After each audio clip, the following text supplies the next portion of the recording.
लाखों कर्मचारी और पेंशन धारक लंबे समय से 8वें वेतन आयोग के लागू होने का इंतजार कर रहे हैं, लेकिन अब ऐसा लग रहा है कि ये इंतजार अभी और लंबा खिंच सकता है। हालांकि इस साल जनवरी में खबर आई थी कि केंद्र सरकार ने 8वें वेतन आयोग को लेकर हरी झंडी दे दी है और उम्मीद जगी थी कि जनवरी 2026 से इसका लाभ मिलना शुरू हो जाएगा।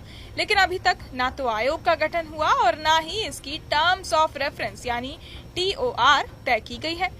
एक्सपर्ट्स का मानना है कि जिस तरह से तैयारियों में सुस्ती है, उसे देखते हुए तय समय पर वेतन आयोग लागू होना मुश्किल लग रहा है।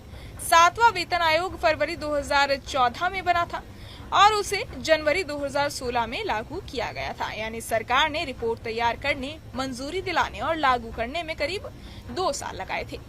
अगर उसी आधार पर देखें तो अब तक 8वें वेतन आयोग का गठन भी ना होना इस बात का इशारा है कि ये प्रक्रिया 2026 के अंत या 2027 की शुरुआत तक खिंच सकती है। अब बात करते हैं फिटमेंट फैक्टर की, तो वेतन निर्धारण में बहुत अहम रोल निभाता है। 7वें वेतन आयोग में ये फैक्टर 2.57 था, जिससे न्यूनतम वेतन 7,000 से बढ़ाकर 18,000 कर दिया गया था। इस बार कयास लगाए जा रहे हैं कि फिटमेंट फैक्टर 1.92 से 2.86 के बीच हो सकता है और अगर ये 2.86 तक जाता है तो न्यूनतम वेतन 51,000 तक पहुंच सकता है। लेकिन एक्सपर्ट्स मानते हैं कि सरकार पर पड़े बोझ को देखते हुए ये फैक्टर 2.6 से 2.7 के बीच ही रह सकता है, जो ज्यादा व्यवहारिक है। अब DA यानी महंगाई भत्ते की बात करें तो नया वेतन आयोग लागू होने पर DA को बेसिक सैलरी में मर्ज कर दिया जाएगा, जिससे कुल वेतन बढ़ेगा, लेकिन DA की गणना फिर से 0 से शुरू होगी, जिससे अगले कुछ साल तक DA में बढ़ोतरी धीमी रह सकती है।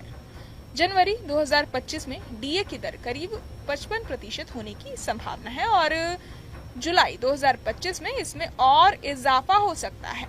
यही प्रक्रिया पेंशन धारकों पर भी लागू होगी, जहां DA की जगह DR यानी महंगाई राहत को मूल पेंशन में जोड़ दिया जाएगा।